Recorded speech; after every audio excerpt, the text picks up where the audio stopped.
자, 10월 시장, 오늘 연휴 끝나고, 자, 열리면서, 사실 전일 미국 증시가 너무 안 좋았죠. 미국 증시가 지금 이제 애플 등 기술주 하락 약세, 나스닥 2.14% 가까이 밀렸고, 이 부채 한도를 둘러싼 정치적, 이거 조금 중요해요. 뉴욕 증시의 부채 한도 요게 잘 해결이 돼야 되는데, 이것 때문에 이런 불확실성, 주식시장에서 제일 싫어하는 게 일단은 불확실성이죠. 그 불확실성에 따른 조금 이슈들이 있어서 안 그래도 요새 증시가 불안불안한데 또 유가 상승, 또 중국의 전력난. 이제 이 중국의 전력난이 상당히 큰 문제가 되는 건 바로 중국이 세계에서 엄청 큰 공장이라는 얘기죠. 근데 여기에 이어서 인도도 세계적으로 꽤 큰 공장 중에 하나죠. 근데 인도도 역시 전력난을 겪고 있습니다. 물론 중국 다음 베트남 뭐 이렇게 되긴 하는데 인도도 전력난에 있다는 얘기가 있어요. 일단 살펴보려고 합니다. 자, 4일 뉴욕 증권거래소에서 다우존스 30 산업평균지수가 전장보다 0.94% 하락한 34,000포인트로 마감했고 S&P 500도 1%, 나스닥은 특히 2% 가까이 밀리면서 오늘 우리 시장에 조금 충격을 줄 걸로 예상을 하고 있습니다.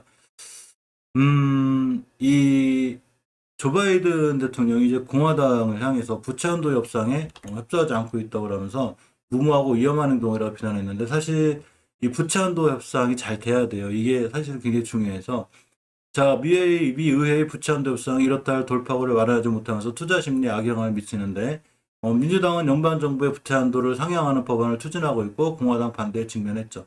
근데 이제 공화당도 언제까지 반대하면 못할 것 같아요. 투자 심리 안 좋아지고 의증시 무너지면 공화당의 인기도 조금 떨어지기 때문에 어쨌거나 이런 협상들은 잘 될 것 같습니다.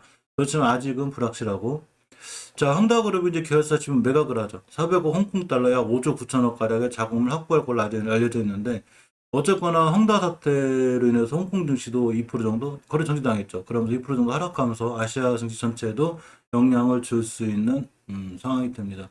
머크가 이 먹는 치료제에 대한 긍정적인 소식이 이어지면서 사실 좋은 영향이 있었는데도 불구하고 어제 굉장히 이 미국 주식이 밀리는 이런 상황이 됐는데 일단 인플레에 대한 우려가 굉장히 강해요. 전력난이 굉장히 길어지고 있고 천연가스가 아까 우라늄 가격이 더 올라갈 수 있다는 이런 이 증권사 평들과 이 경제 전문가들의 얘기가 있는데 자, 주 천연가스 우라늄 관련 ETF는 더 올라가고 있죠, 지금. 그만큼 이제 천연가스 관련주라든가 이제 우라늄 관련주들이 우리 증시에서도 상당히 크게 고공행진을 하고 있는 편인데 ETF 또한 역시 많이 올라가고 있습니다. 이 국내에서 이제 ENT나 해외 ETF로 투자 가능하기도 하지만 더 올라가지만 않았겠죠. 이제 어느 정도 올라가면 국가에서들도 어떻게든 잡아야죠. 이렇게까지 올라가서는 실질적으로 많은 인플레를 갖고 오기 때문에 경제가 크게 어렵게 돌아가기도 합니다. 자, 이 전력난, 특히 중국의 전력난, 인도까지 이어지고 있기 때문에 역시 원자재 가격이 다 폭등하고 있는데 증권가에서 수급 문제와 올겨울 전망되는 이상기후로 인해서 당분간 발전용 원자재 가격이 상승세가 꾸준히 이어질 거라는 자, 이런 상황이 됐습니다. 또 세계 각국이 탄소 배출량을 좀 줄이기 위해서 엄청 노력하고 있죠. 탄소 중립이라는 게 이제 어제 그린플레이션에 대해서 말씀드렸는데 탄소 중립으로 가는 것까지 좋은 현상이죠. 왜냐하면 세계적으로 지금 환경오염이 심하고 하와이 근처에는 지금 쓰레기 섬이 쌓일 정도로 굉장히 심하기 때문에 당연히 이렇게 가야 되지만 이렇게 하다 보니까 석탄으로 하는 화력발전소를 안 돌리려고 하는 노력을 하다 보니 당연히 이 전력이 딸리죠. 전력이 딸리면 생산이 잘 안 되고 제품들이 잘 안 나오면 수요는 많은데 공급이 적어지는 괜히 인플레가 따라오죠. 따라서 이 지금 탄소 중립 때문에 천연가스 가격이 더 밀어 올라가는 그러니까 그린플레이션이 나왔고 제가 어제 영상에서 말씀드렸거든요. 그래서 천연가스의 주요 생산국인 미국이 수요 감소를 예상해서 이 생산량을 줄인 상태에서 허리케인도 왔고 또 유럽에서는 바람이 멈춰가지고 풍력 발전소가 안 들어가죠. 그렇기 때문에 사실 지금 우리 전 세계나 인류가 아직은 이 풍력이나 태양력 이런 것만 가지고 전기를 감당하기에는 조금 무리가 아닌가라는 생각이 듭니다. 어쨌거나 이렇게 됨으로 해서 천연가스 가격이 엄청나게 올라가고 있습니다. 이 최근 불거진 중국의 전력난도 제가 몇 번 말씀드렸는데 천연가스 가격을 올리는 중요한 요인 중에 하나가 되죠. 특히 호주하고 이제 무역 전쟁을 펼치면서 석탄을 더더욱 수입 안 하고 또 화력발전소의 그 돌리는 양을 많이 줄이면서 더더욱 전력난이 시급해지고 있습니다. 이 천연가스 ETF나 이런 게 잘 올라가는 건 좋은데 원자재 가격이 너무 올라가는 건 상당히 걱정이 되는 상황입니다. 중국에 이어서 인도도 전력난을 거치고 있다는 뉴시스 기자가 있는데 석탄 재고가 나흘치밖에 안 남았다 그래 사실은 참 큰일이죠. 자, 글로벌 석탄 가격 급등과 중국의 전력난도 심화되고 있는데 인도 역시 석탄 재고 부족으로 전력난 위기가 불가피하다고 합니다. 그래서 이 월스트리트 저널에 따르면 중국의 전력난이 코로나 팬데믹 이후 회복 기미를 보이고 있는 세계 경제의 또 다른 재앙이 될 거라고 그랬는데 여기에 인도까지 합쳐졌고 천연가스 가격이 급등하면서 발전 관련 모든 원자재 가격 상승세에 영향을 미치기 때문에 글로벌 공급망에 추가적인 부담이 되고 있고 인도의 이런 부족은 역시나 다시 한번 또 한번 공급망에 크게 부담을 줄 수 있는 상황이 됐습니다. 자, 홍준표 이 대통령이 되면 문재인 대통령이 탈원전 백지화를 할 거라고 합니다. 사실 이 정치 테마주들을 그렇게 좋아하진 않지만 어쨌거나 이 대권 주자들, 대선 주자들의 말 한마디가 사실 주식에 영향을 미치긴 하죠. 이 탈원전 백지화라는 건 말 그대로 이제 원전 관련주들은 이 홍준표 이 관련주로다가 엮일 확률이 굉장히 큽니다. 이 원전 관련주를 잘 살펴보면 지금 몇 가지 뽑아놓긴 했는데,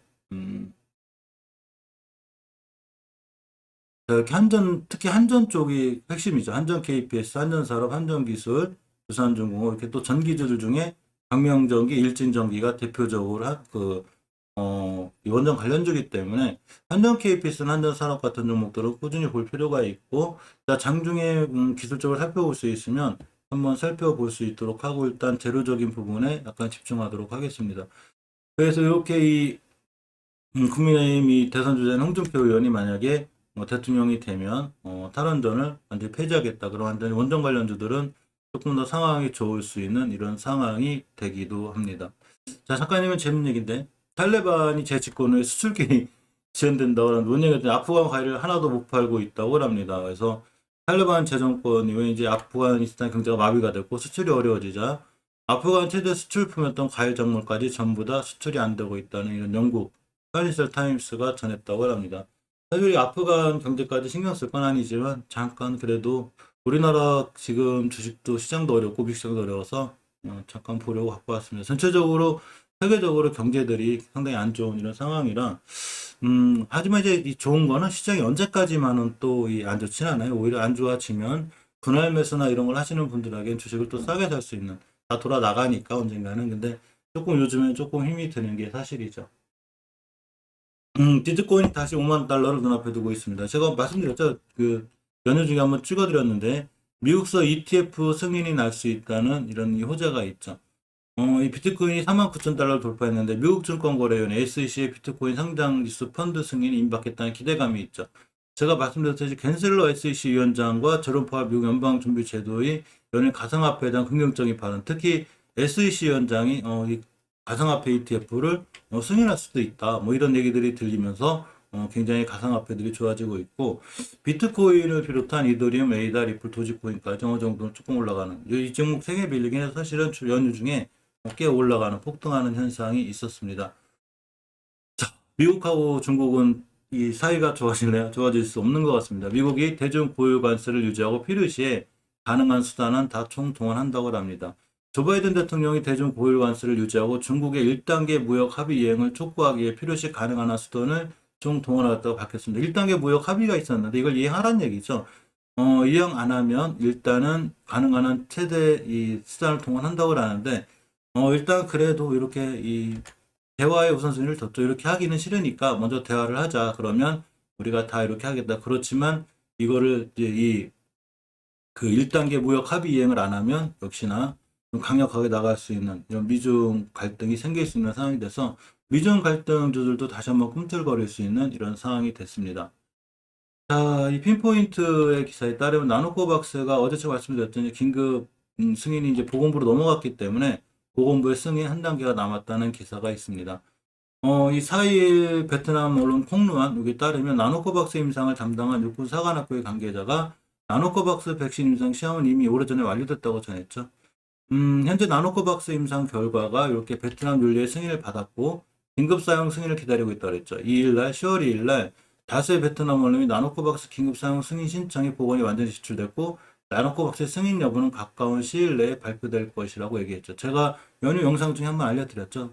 제업까지 해가지고 2번 알려드렸는데 자, 지난달 9월 18일 날 베트남 이 국립생물학 연구윤리위원회가 나노코박스 임상 3상 결과를 평가하는 회의를 개최했는데 이 윤리위원회가 나노코박스 임상 3상 중기 임상 시험 보고서를 승인했다고 얘기했죠.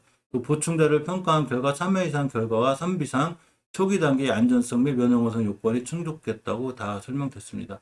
우리가 왜 이렇게 나노젠과 나노코박스 신경 쓰냐면 바로 HLB가 이 나노젠과 나노코박스에 관련한 업무 협약을 체결한 상태이기 때문에 그린 거죠. 이렇게 9월달, 8월달인가 MOU를 다 체결했기 때문에 요 3개월 내, 8월 달에 얘기했는데 3개월 내에 나노코박스 관련 자료를 검토한 후에 기술 이전 협의를 마무리할 계약이었는데 8월 달이기 때문에 9, 10, 11월로 제가 예상이 된다고 말씀드렸죠. 요 3개월 내라는 얘기가 들었기 때문입니다.